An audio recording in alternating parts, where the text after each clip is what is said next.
The injury bug continues to get the Panthers as now Aleksander Barkov is the latest after leaving practice early. How did the Panthers adjust?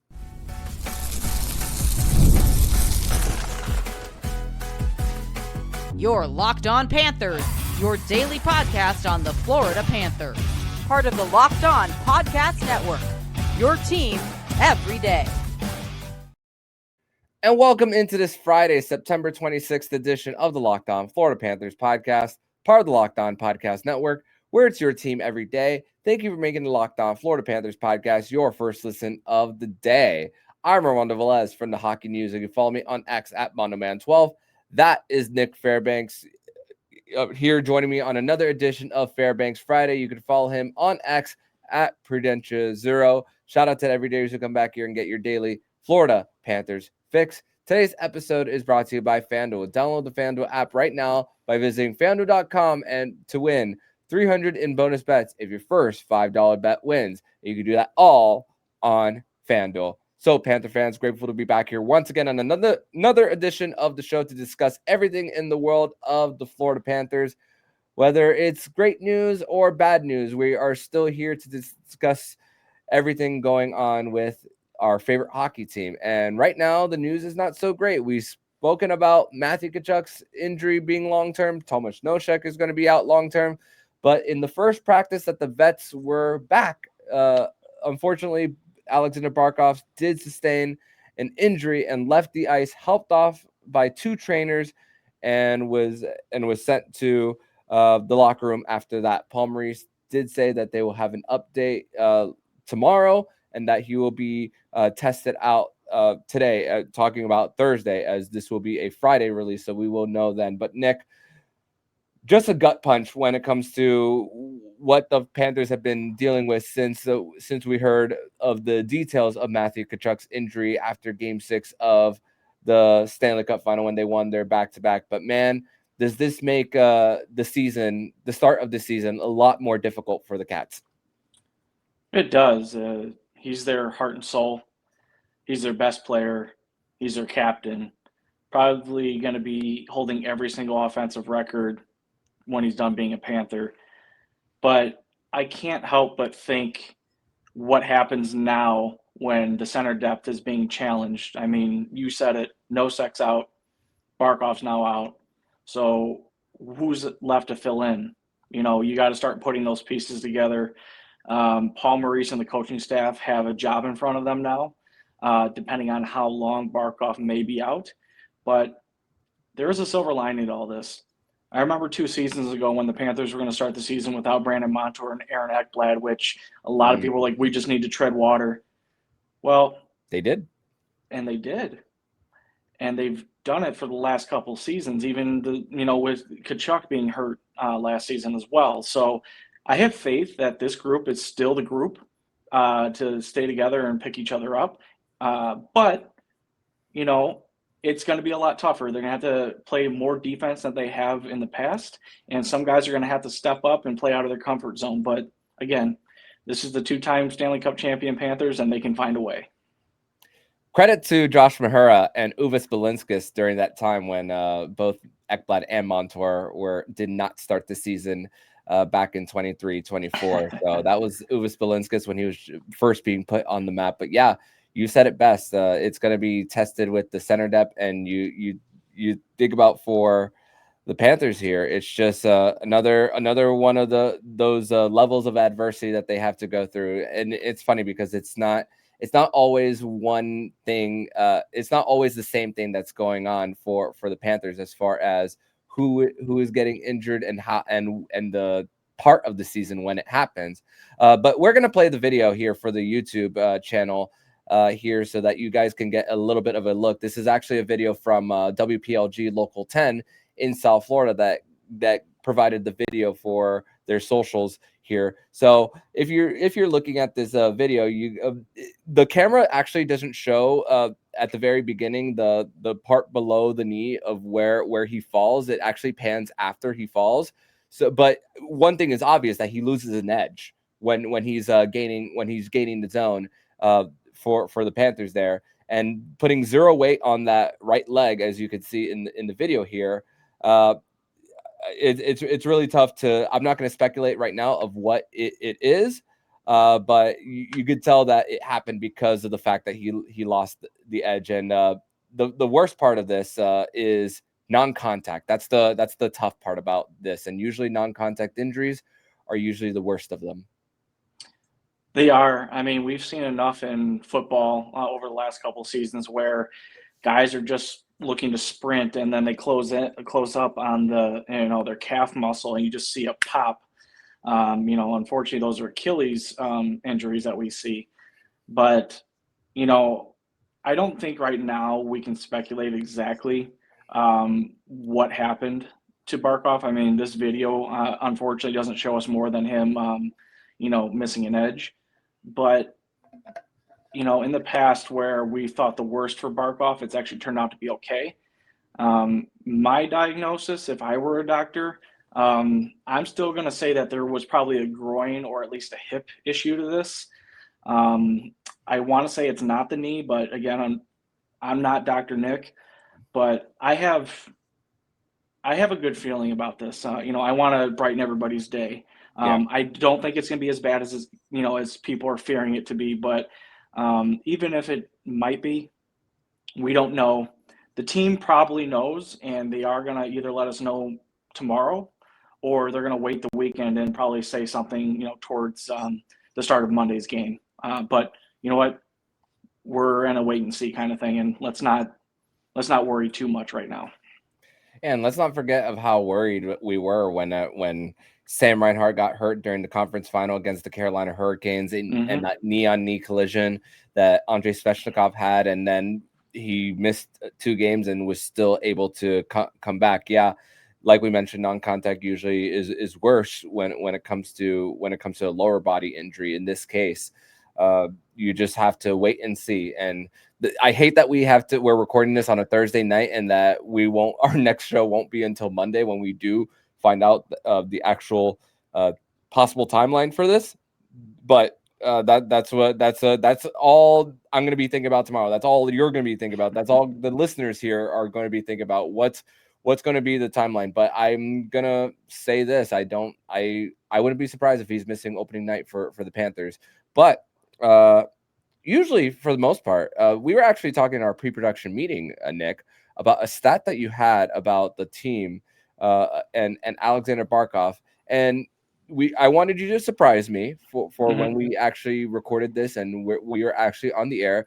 But I do know that sometimes when Barkov is out, there's a lot of times where the Panthers have actually picked up and racked up wins during his absence.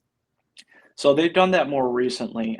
I did go back and check out the overall record the Panthers have had since Barkov's either been sick, he's been injured, or he needed to take some time off.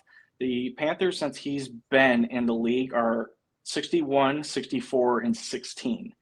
And most of their wins actually coming in the last couple of years. I was able to get that from StatMuse, I believe. I believe that's the actual website. Don't quote me. But here's the fact, or the little piece I wanted to share with you. How many seasons has Barkov played all 82 games? Once. I'm going to say once. You're correct. Only one, and it was actually the season that he had 96 points. Mm-hmm. Every other season, 2018.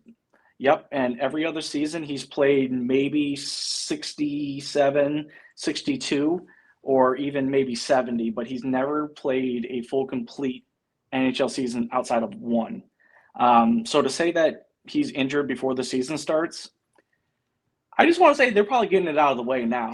And then, you hope. Yeah, exactly. So maybe he misses, first couple of weeks of the season, and then going into November, Panthers will be fine and they get him back for Thanksgiving and all's good. But I don't know if a lot of people knew that.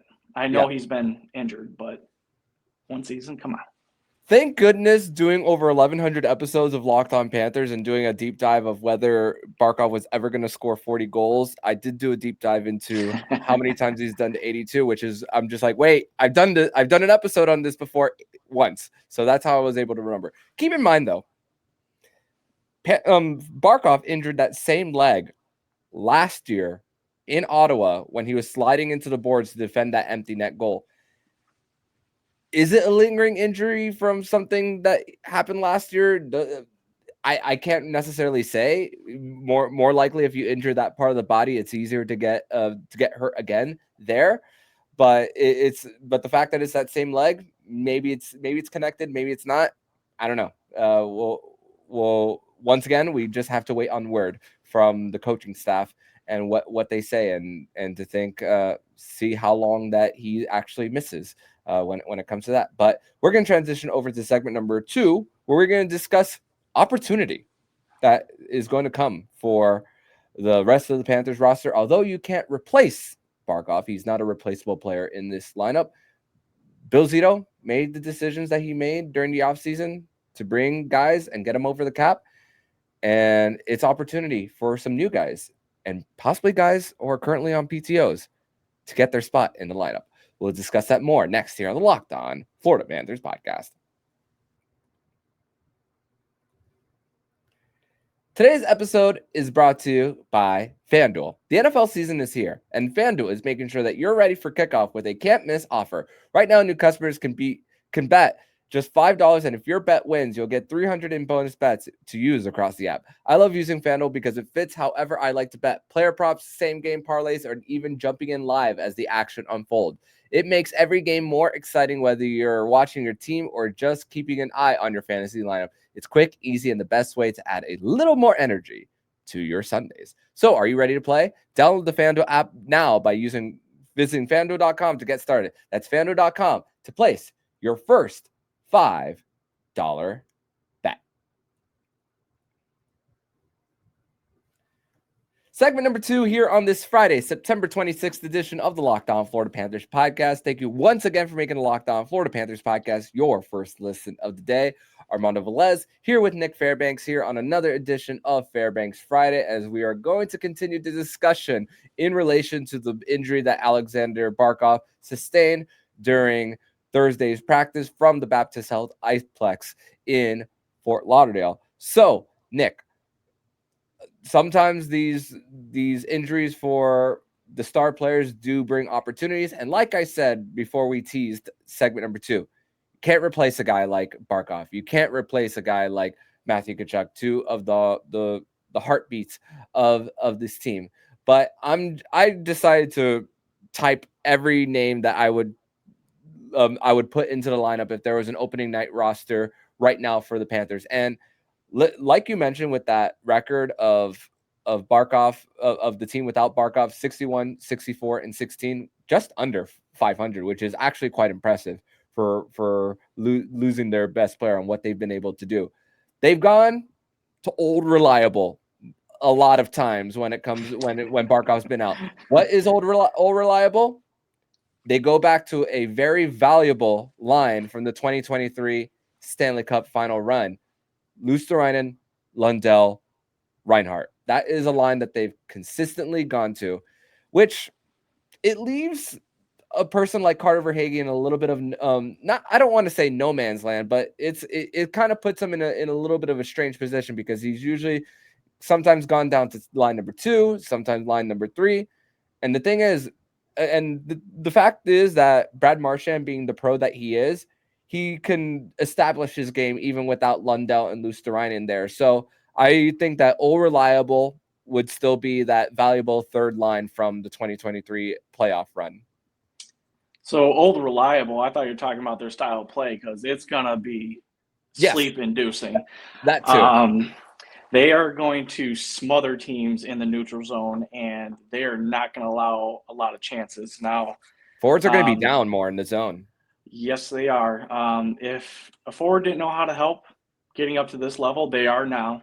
Mm-hmm.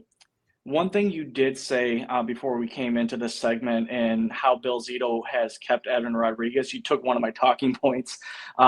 Just the fact that he hasn't traded away anybody. He hasn't gotten rid of anybody that might have been valuable to this team. And I think they knew with Chucky, obviously they need to keep him. But now with Barkov's injury, depending on how bad it is, they can kick the can, down the road a little bit more, depending if, Rodriguez, fits in the lineup in the first line or second line. But the beautiful thing is he can play all 4 lines. Oh, yeah. And that's how valuable he's been. But, now Zito has a decision with Barkov possibly being out. Who on the PTOs are going to be able to play? Mm-hmm. Is he going to pull anybody up from the AHL that may deserve a look? Or, as you said, are they going to put that Reinhart, Lundell, Luostarinen line? I have a little thing about that. I think it's going to be a little bit different, but I can answer that here in a minute or two. I just think the coaching staff and the management have a lot of questions to answer in the next couple of weeks. But listen, if it was anybody else in the league, I'd be freaking out. But it's Bill Zito. Yep. And this is the thing that we've been talking about all summer about keeping Boquist, Rodriguez in the case of an injury. And I will repeat myself, we don't cheer for injuries, and especially for the captain of the Florida Panthers. And if they are to implement the Reinhart, Lundell, Luostarinen line, I mean, right now I have something listed as Luke Kunin, Brad Marchand, Evan Rodriguez, and that kind of hurts the bottom 6 a little bit for the Panthers, which yeah, it's reliable as far as what in a healthy lineup about how much like we mentioned, Lundell and Luostarinen playing down in the zone, and then Lundell not necessarily unlocking his full offensive potential just yet. Yeah, we call him Baby Barkov, as Barkov still hasn't hit 40 goals, but still there might be another level to Lundell that he hasn't hit quite yet. But let's talk about the PTOs as you mentioned. Noah Gregor had a great preseason game the other day against the Carolina Hurricanes, and yeah, Tyler Mott is one that an experienced veteran for this Florida Panthers team that they are looking for as far as guys who aren't trying to be different. They are just guys who are just trying to come in and fit in with the group, and that's why. And these guys on the PTOs, they're not caring about the money right now. They are caring about wanting to win a championship and adding that to their resume. And right now, there's also another injury for the Panthers going on right now, which Jonah Gadjevich missed the first day of veterans being a part of training camp. Paul Maurice did say that he had an injury skating last week, but it's a short-term injury. So Gadjevich isn't going to be out long-term for the Panthers. So that also, the fourth line is going to be a little bit of a mix. Is Tyler Mott going to be that fourth line center, or does Luke Kunin go up and does Luke Kunin go automatically to the third line? So, or do you go from Luostarinen, who started off as a center with the Panthers to begin with? He was the third line center. Let's not forget in 2021 season when that season first started under Joel Quenneville. Does he go back to center as well? So there's so many questions on what the Panthers could do here. I think that's going to be the wise decision, because now that they're very skinny, I'll say, at center, you have to move Lundell up or you have to move Bennett up, one of the two. Personally, I'd move Lundell up and have him play with Reinhart because they have chemistry there, and have Verhaeghe there on the other wing. You keep the second line together as much as you can. So you have Bennett, and I'm going to put Samoskevich there because I think he needs top 6 minutes and he can prove that he's an offensive threat. Maybe Rodriguez there, maybe. Yep, I have that as well. But you put Luostarinen back in his center position, his natural position, and now you're kind of going from a position of weakness now to a position of strength, because Luostarinen is defensively capable, okay? He's going to play the PK still, but then you have Marchand that can still play the wing, and they have chemistry. But then who from the fourth line, or maybe somebody on these PTOs can move up like a Kunin that can play the third line. So I think with all these moving parts, you need to move some guys back to their natural position in order to solidify yourself to be strong down the middle and also in the back. So I wouldn't be surprised if you start seeing that in the preseason, because I think they have 1 or 2 preseason games left. You'll start seeing that. Oh, they have 4 left? Man, it's Carolina and then 3 against Tampa. It's too long. Yeah, I agree. But no, I think you'll be able to see that, and we'll get a better idea of how Luostarinen is, and from there they'll make a decision. But Good thing is they have utility players that can go up and down the lineup. So by far, this is not going to be the end of, the lines, or at least what we think they're going to look like. The sweet spot is the 2-3 games, like for this group. So, and there's a back-to-back on Monday and Tuesday where they are at home versus Carolina, and then the game against Tampa Bay in Orlando. So, how do they position themselves here whenever it comes to experimenting with these forward lines? I mean, yeah, you're going to get a sense of that in practice. I do believe that they're gonna put more of those practice reps as far as that, because we don't know when the next round of cuts is coming. I believe that's going to come after the third preseason game on Monday. So I think we are likely going to see that on the September 30th when they do take on the Lightning in Orlando. So I do think that we might see one more game of the young Panthers right before the tail end of the preseason. So we're just gonna have to wait and see. And what's the great thing about this is that the Panthers, in between now and their next preseason game, they have a little bit of time now, because thank goodness that game was on Wednesday. You're talking about Thursday, Friday, Saturday, Sunday, 4 days in between games. So the fact that this is happening now, and we're 11 days away from opening night, you know what your situation is now. You hope that it doesn't get worse, and hopefully in game action, you can't necessarily, you have to go the process over results kind of mantra here, but we will see how that actually goes in game action when October 7th comes around. So just hold your breath, Panther fans, because it's all about once we know when Paul Maurice does eventually speak to the media on Friday after practice. But we're going to transition over to segment number 3, where we are going to discuss the Panthers mantra as far as winning the day, and also a veteran for a new Florida Panther veteran spoke to the media and also spoke about his experience being in his very first training camp with the Panthers here. We'll discuss that more next here on the Locked On Florida Panthers podcast. Segment number 3 here on this Friday, September 26th edition of the Locked On Florida Panthers podcast. Thank you once again for making the Locked On Florida Panthers podcast your first listen of the day.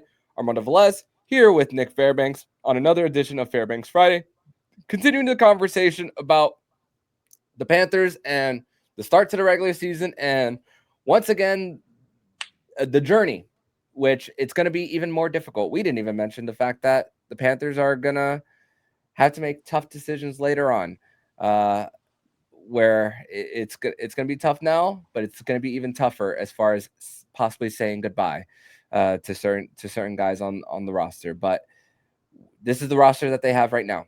This is the bodies, and you just gotta tread water, as Nick said in segment number 1. But this is all about trying to win the day. And Paul Maurice did speak to the media and talking about it, and just going day by day. And let's actually play that clip real quick from his media availability post practice. Beyond our control, so there's no concern. We have to learn to win hockey games without good players. And if that's the adversity or the test that we face this year, then that's what we're going to do. I mean, I'm not a doctor, so I don't, whatever the report is won't affect how we handle that next day. If he's not in the lineup on opening night, or if he misses an exhibition game, or if he's out long term, it's just not going to affect that day. We got to win the hockey game. We got to prep for it. That's all. I mean, I think Paul Maurice has taken a little bit of a page out of Sergei Bobrovsky's book when it comes to one moment at a time, one shift at a time, one period at a time, and just trying to handle things from there, which you love the mindset that the Panthers are continuing to go through, and that just continues to speak to the culture. It's maturity, really. He's a leader of men, and he's been here, coming on 3 years now? Almost 4. He's been around the league for a very long time. He knows what goes into these kind of things. He knows how to coach without a top or star player. He's got to get everybody else ready. Yep. You know, that's his main job, him focusing on what he can control instead of what they can't. You know, he can hope, but is that really going to help you right now? Is that going to help you in your next exhibition game? Is it going to help you in your next drill? No, it's not. So I think he's got the right mindset for it. His tone didn't sound overly positive to me, but it also didn't sound 100% negative. And what I mean by that is he's usually really, I don't want to say cryptic, but he's very close to the vest when he talks about things. And maybe this is going to be another one of those things. So, as you said, they have to win today, rinse and repeat, win tomorrow. He knows the PR game. He's been through 20 plus years of coaching. He's not gonna tip his hand one way or the other. And chances are he didn't know what the diagnosis was right there, at the time. Yeah, right then and there. He's coming off the ice and then saying something quick and then continuing to get tested, and then maybe he didn't know the answer, but then he probably found out maybe shortly after, and just wanted to wait a little bit after. But a few players from the Panthers did speak to the media today, one of them being a new Panther, Jeff Petry. So he's one guy that I'm very excited about in a third pair role, trusted veteran, puck moving defenseman, probably the quarterback on power play too. Did speak about the Panthers and just the preparation for them, watching a whole bunch of video, and also one mature thing, like you mentioned, maturity for how this Panthers coaching staff approaches things. It's also what Jeff Petry brings to the table there. And he said this quote, "There's no gray area of what he," talking Paul Maurice, "expect from you. There's always someone to support you." He's talking about the defenseman, whether the puck is near the blue line and you're there in a possible odd man rush situation. So with the Panthers, like we mentioned, defensemen are going to need to support and go from the weak side to the strong side. And then that's where the emphasis on the forwards are going to be even greater when it comes to getting back into the neutral zone and back checking to at least disrupt them from gaining the zone and forcing those offsides for the other team. So that's one thing that is very important for how the Panthers manage this from here on out. But also, he also spoke about how to get the mistakes out of the way now.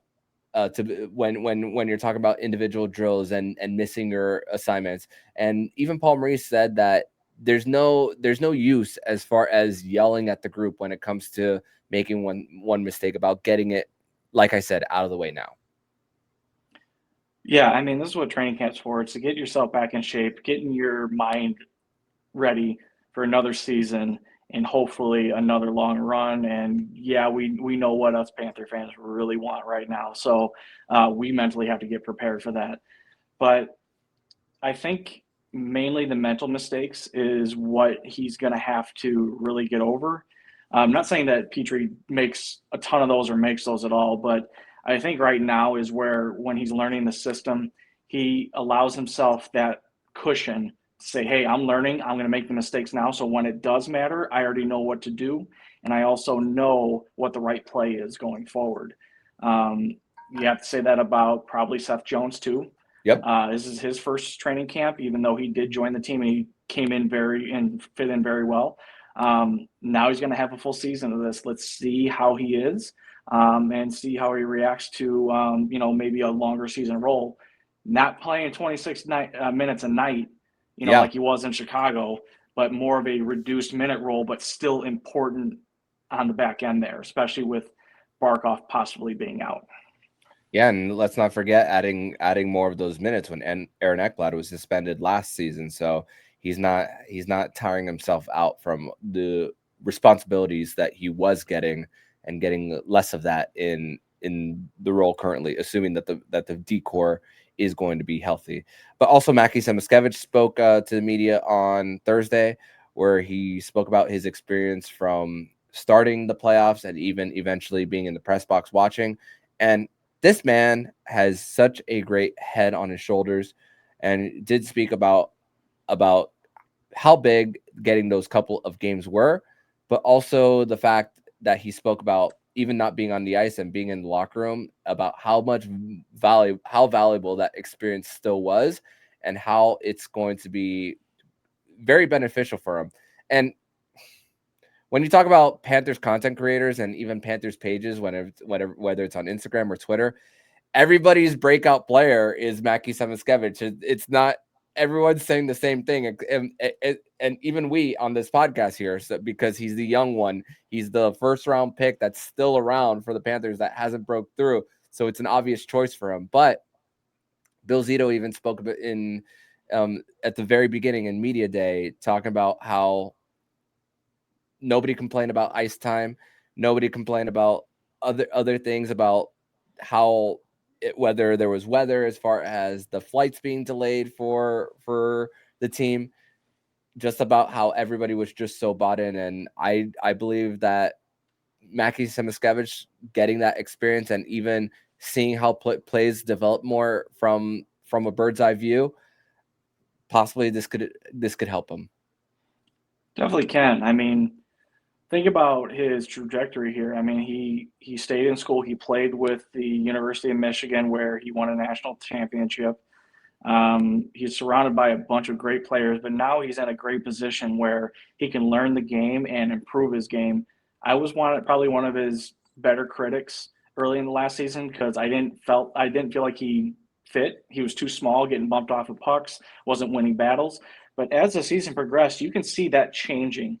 He was much quicker on the puck. He was actually leveling guys off and actually protecting the puck and making really amazing plays. Like he's got a nice shot, and he's got an awesome pass as well. Like he can thread the needle now.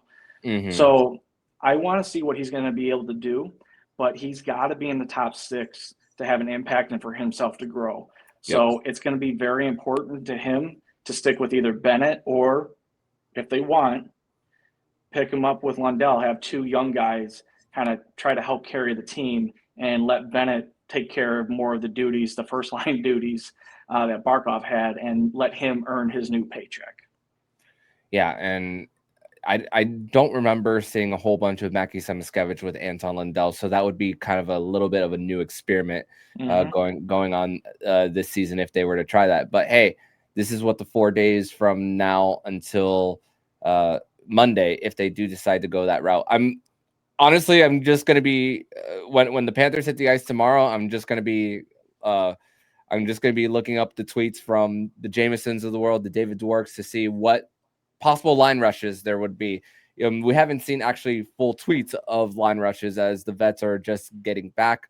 So this is the period where we are going to see those. And because we won't have an episode until Monday, we will post those on our socials. We will post some YouTube shorts on the updates. So yeah, keep it locked in here as far as the page, because we will be also posting updates as far as social media related posts on the YouTube channel as well. So we will bring you an update one way or the other, even if it's not in full video podcast form, 30 minutes, you name it for this. But Nick, I want to thank you so much for joining me on today's edition of the Locked On Florida Panthers podcast. Another successful Fairbanks Friday here on the show.